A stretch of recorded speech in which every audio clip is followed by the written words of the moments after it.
Hey guys, how are you all? We were doing soil erosion.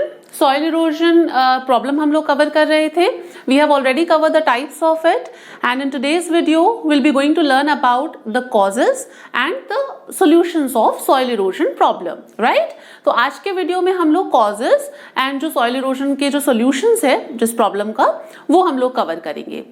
So at this point of a time you don't need to look at the board. Let's discuss first, है ना, one by one करके हम लोग cause और इसके solutions discuss करते हैं, and then बाद में आपको मैं ample opportunity दे दूंगी to like to take a screenshot of it, या फिर आप इसे कहीं पे jot down भी कर सकते हैं. So first of all, causes of soil erosion problem. Do you think heat is a cause of a soil erosion? आपको लगता है heat की वजह से soil erosion हो सकता है? सोचो, think for a second. आधे लोग तो सोच रहे होंगे कि हीट की वजह से भी कोई सॉइल इरोजन होता है. हाँ, होता है. देखो कैसे. डेजर्ट रीजन्स में एज यू नो कि डे टाइम में एक्सट्रीम टेम्परेचर होता है, राइट, और नाइट में क्या होता है, the temperature significantly drops, so the nights are cooler and the days are warmer, right. और डेज में जब बहुत एक्सट्रीम टेम्परेचर होता है तो उस कंडीशंस में रॉक्स में क्या होता है, थर्मल एक्सपेंशन होता है. Because of that warm temperature, because of that extreme temperature की वजह से जो रॉक्स हैं उसके अंदर थर्मल एक्सपेंशन होगा. और नाइट में क्या होगा, नाइट में मतलब ये जो रॉक्स हैं इसकी सरफेस के अंदर एज सच थर्मल कॉन्ट्रैक्शन होता है. So because of this expansion and contraction, colder conditions में कॉन्ट्रैक्शन होता है और वार्मर कंडीशन में एक्सपेंशन होता है, राइट. तो उस कंडीशंस में क्या, अगर ये प्रोसेस एक्सपेंशन और कॉन्ट्रैक्शन की प्रोसेस बहुत लंबे समय तक चलती है, देन इन दैट केस जो रॉक्स हैं अल्टीमेटली गेट शैटर्ड. तो रॉक्स जो हैं वो डिसइंटीग्रेट होना शुरू हो जाती हैं. वैसे तो रॉक्स जो हैं they are the bad conductors of heat. Rocks जो होती है बैड कंडक्टर होती है हीट का. That's why the centre part of the rock doesn't get affected with this. केवल जो आउटर लेयर है, केवल जो सरफेस है रॉक की, that will get under the impact of this expansion and contraction, और वो धीरे धीरे शैटर होना शुरू हो जाती है. धीरे धीरे से उसमें से जो रॉक पार्टिकल्स हैं वो डिसइंटीग्रेट होना शुरू हो जाते हैं. So that causes the soil erosion. Clear है? अब समझ में आ गया कि हीट से कैसे सॉइल इरोजन होता है.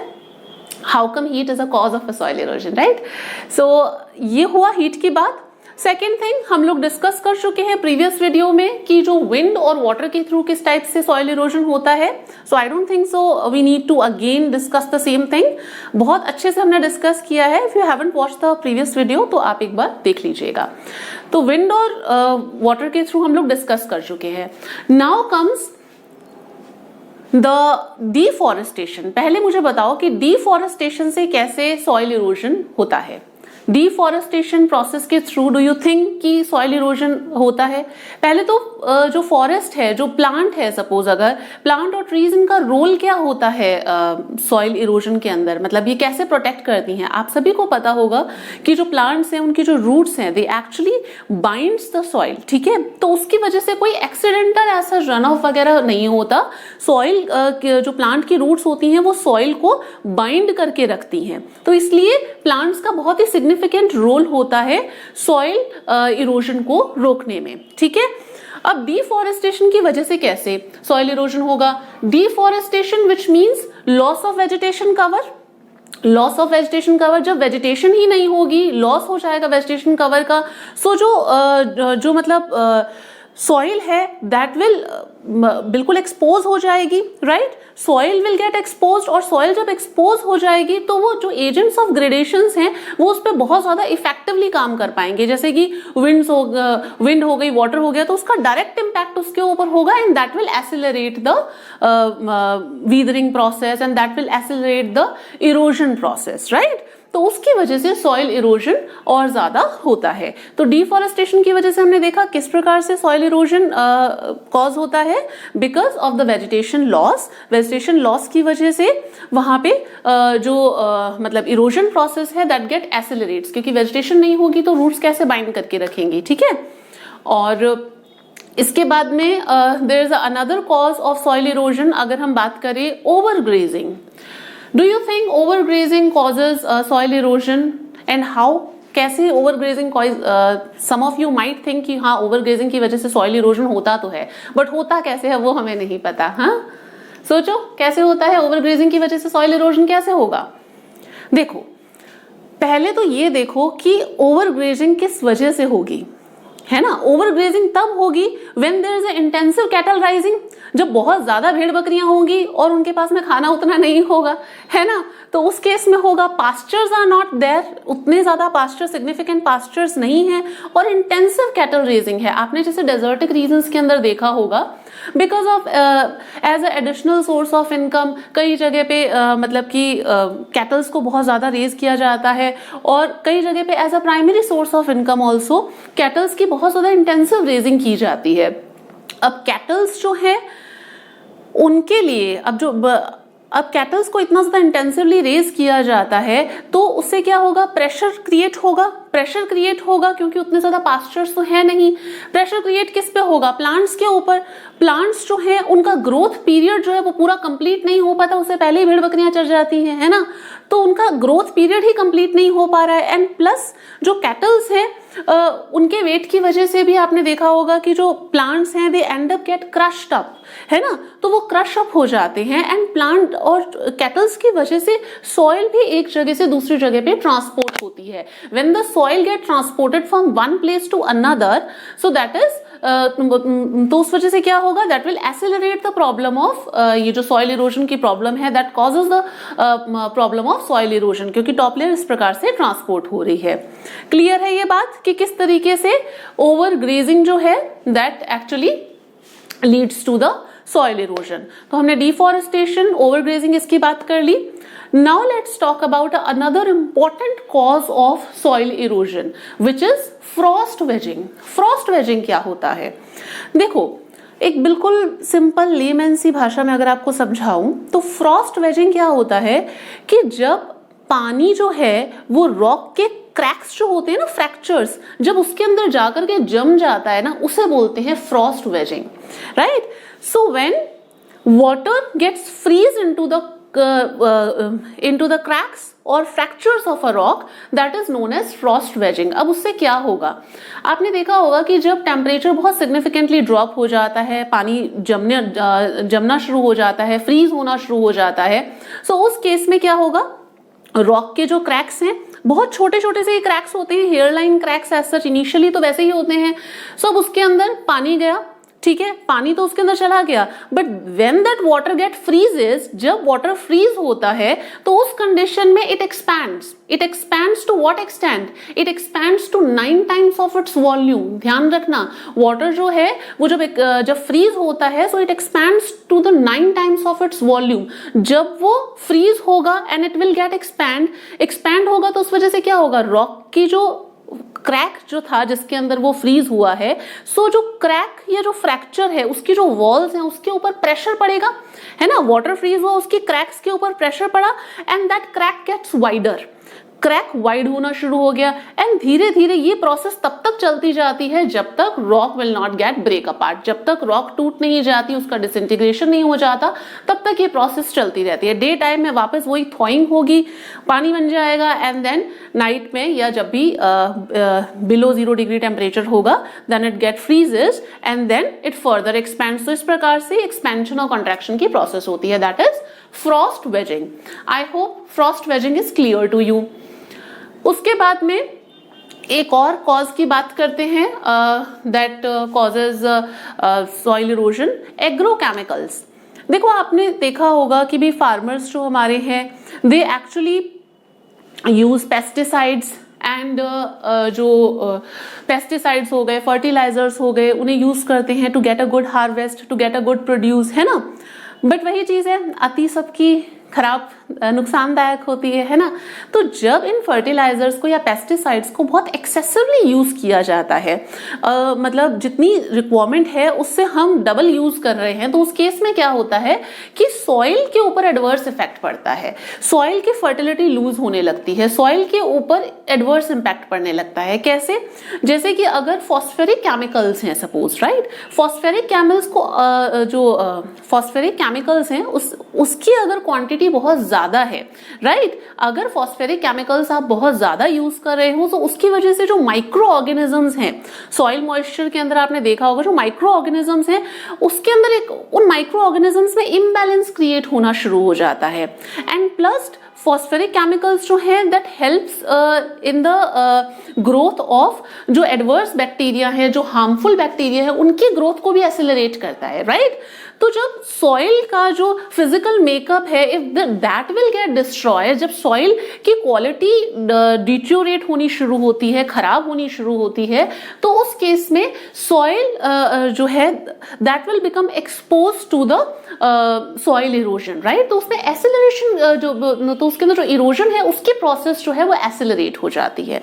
क्लियर है। एग्रोकेमिकल्स के एक्सेसिव यूज की वजह से क्या होता है, हार्मफुल बैक्टीरिया की ग्रोथ भी होती है एंड प्लस माइक्रो ऑर्गेनिजम्स का जो बैलेंस है वो भी बिगड़ जाता है। तो इस वजह से सॉइल जो है दैट स्टार्टेड डिग्रेड, और डिग्रेडेड जो सॉइल होती है उसमें इरोजन होने के चांसेस बहुत ज्यादा होते हैं। क्लियर है यहां तक। तो हमने अभी तक 6 टाइप्स किए, 6 causes we have learned of soil erosion. वैसे तो सॉइल इरोजन के और भी बहुत सारे कॉजेज हैं, बट जो मोस्ट इंपॉर्टेंट थे मैंने आपको बता दिए हैं, एंड प्लस जो राजस्थान के कॉन्टेक्स्ट में थे। तो अब एक बार देखो, हीट हमने देख लिया, ठीक है।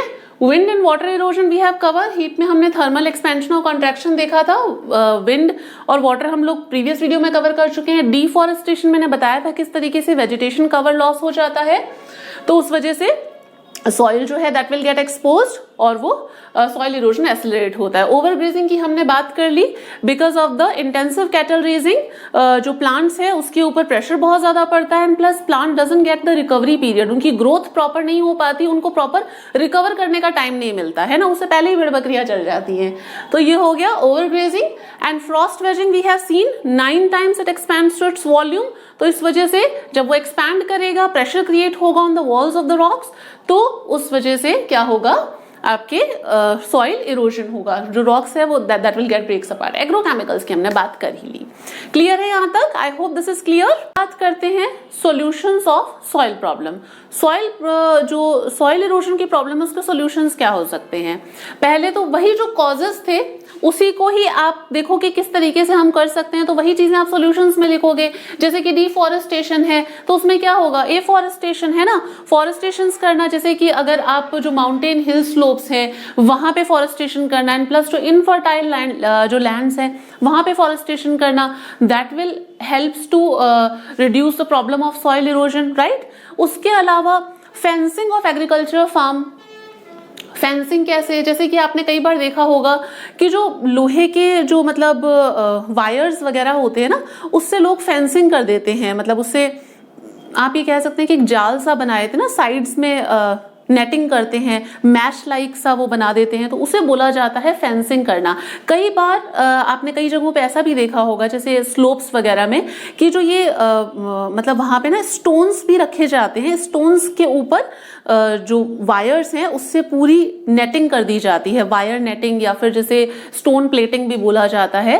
तो इस प्रकार से लोग कई बार अपने जो एग्रीकल्चर लैंड है उसकी फेंसिंग करते हैं, जिससे कि जो सॉइल इरोजन है वो रिड्यूस हो सके। उसके अलावा हम एक चीज की बात करते हैं, जैसे कि कॉन्टूर बंडिंग के बारे में आपने सुना होगा। कॉन्टूर बंडिंग या कॉन्टूर प्लाउइंग सुनता तो हर कोई है, बट पता नहीं होता कि कॉन्टूर बंडिंग है क्या। कई बार स्टूडेंट्स को इसके अंदर बहुत कंफ्यूजन रहता है। देखो बताती हूँ क्या चीज होती है। Suppose this is a hill slope, ठीक है। ये स्लोप्स पे जनरली मतलब ये जो सॉइल इरोजन की जो सॉल्यूशन है, ये जनरली जो माउंटेन हिल्स या स्लोप्स हैं उसके ऊपर प्रैक्टिस किया जाता है। कॉन्टूर बंडिंग हो गया, कॉन्टूर ये फार्मिंग हो गया, जिसे कॉन्टूर प्लाइंग भी बोलते हैं, या फिर आपका टेरेस फार्मिंग हो गया। एक एक करके थोड़ा सा देख लेते हैं। जब जो हिल स्लोप है उस पे क्या होता है कि जो एक नेचुरल लैंडस्केप है ना, थोड़ी सी जो उठी हुई जगह है, वहां पे इस प्रकार से स्टोन प्लेटिंग कर दी जाती है। मतलब स्टोन्स को, जैसे बड़े बड़े स्टोन्स होते हैं ना, तो उनको एक लाइन के अंदर लगा दिया जाता है, जिससे कि क्या हो अब ये स्टोन्स को लगाने का फायदा क्या है बता देती हूँ। ये स्टोन्स इस टाइप से लगाए जाते हैं जिससे कि जो रेन वाटर है वो होल्ड हो सके, ठीक है, वो एकदम से सरफेस रन ऑफ ना हो। अब अगर सपोज ऐसा कोई बैरियर होगा, अगर जैसे सपोज कोई हिल स्लोप है, this is a hill slope you can say, ठीक है, अब यहाँ पे सपोज अगर मैंने बैरियर कोई बना दिया, यहाँ पे मैंने कोई स्टोन रख दी या फिर कोई एक मतलब की चीज रख दी, तो उस वजह से क्या होगा, जब रेनफॉल होगी तो यहाँ पे पानी रुक जाएगा, है ना, वो एकदम से नीचे नहीं आएगा, है ना, तो पानी यहाँ पे रुक जाएगा। तो उस वजह से क्या होगा, जो सॉइल इरोजन है, जो सरफेस रन ऑफ है, उसको ये होल्ड करेगा। इस वजह से कॉन्टूर जो बंडिंग है वो की जाती है। इस प्रकार से यहाँ पे ऐसे जैसे 300 मीटर्स का contour, 600 metres contour, 900 metres contour, इस प्रकार से कॉन्टूर बना लिए जाते हैं। और ऐसे ही प्लॉइंग भी की जाती है स्ट्रिप्स के अंदर, प्रॉपर इस तरीके से ही प्लॉइंग की जाती है, उसे बोला जाता है कॉन्टूर बंडिंग या contour ploughing. Contour bunding slopes पे की जाती है, जो स्टोन्स हैं उसे एक लाइन के अंदर इस टाइप से उसका एक बैरियर सा बना दिया जाता है, जो नियरली लेवल सरफेस है, जो भी मतलब नेचुरल लैंडस्केप है उस हिसाब से बना दिया जाता है, तो उसे बोला जाता है कॉन्टूर बंडिंग। अब टेरेस फार्मिंग क्या होती है? टेरेस फार्मिंग आपने जैसे कई बार देखा होगा कि जैसे इस प्रकार से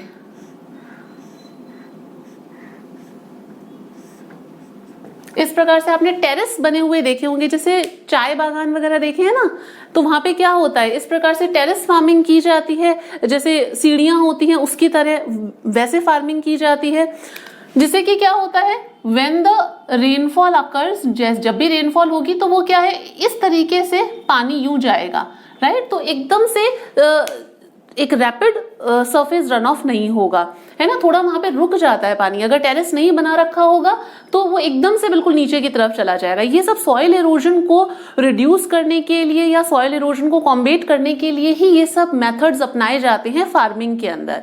तो ये हो गई। इसके अलावा एक और होता है, हिल स्लोप्स पे बेजल शेपिंग भी की जाती है। बेजल शेपिंग में क्या होता है, इस टाइप से ना, यहाँ पे इस टाइप से खड्डे बना दिए जाते हैं, जैसे थोड़ी थोड़ी डिस्टेंस में कुछ वो कहते हैं ना डिप्रेशन से बना दिए जाते हैं, खड्डे बना दिए जाते हैं, डिप्रेशन बना दिए जाते हैं, जैसे कि जो रेन वाटर है वो उसके अंदर जाकर के यहाँ पे इकट्ठा हो जाएगा, कलेक्ट हो जाएगा। तो जिससे क्या हुआ, एकदम से ब्रेक आ गया, है ना। वही कुल मिला के बात यह है कि सरफेस रन ऑफ जो है उससे मतलब रोकने के लिए वाटर को होल्ड करने की कुछ टेक्निक्स होती हैं। बंडिंग में जैसे हमने कॉन्टूर बंडिंग देखी, तो कॉन्टूर बंडिंग में इस प्रकार से यहाँ पे ऐसे बंड्स बना दिए जाते हैं। अभी आप अच्छे से समझ पाओगे, बंड्स इस प्रकार से जैसे स्टोन्स के, वैसे मैंने ये जैसे यहाँ पे बंड्स बना दिए हैं। तो अब क्या होगा, यहाँ पे पानी रुक जाएगा, है ना। So it holds the rainfall water, ये उसको होल्ड करता है और एकदम से सरफेस रन ऑफ नहीं होने देता। So these are certain methods, terrace farming हो गई, कॉन्टूर बंडिंग, ये सब चीजें यूज की जाती हैं सॉइल इरोजन को ओवरकम करने के लिए।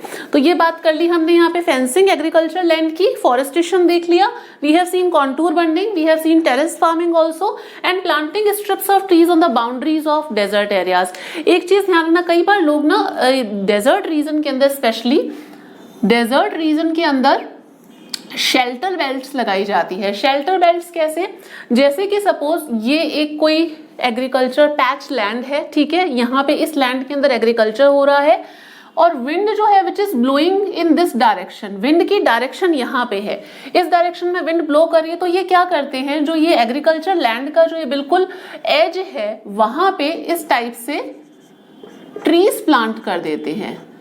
अब इस टाइप से जब ट्रीज प्लांट हो जाएगा तब क्या होगा, तो ये विंड की जो स्पीड है वो रिड्यूस हो जाएगी, है ना, क्योंकि विंड जो है वो सबसे पहले इन ट्रीज पे हिट करेगी, देन उसके बाद में यहाँ पे जो लैंड है वहां पे आएगी। तो इस वजह से सॉइल इरोजन जो है, विंड के थ्रू जो इरोजन है उसे कॉम्बेट किया जा सकता है।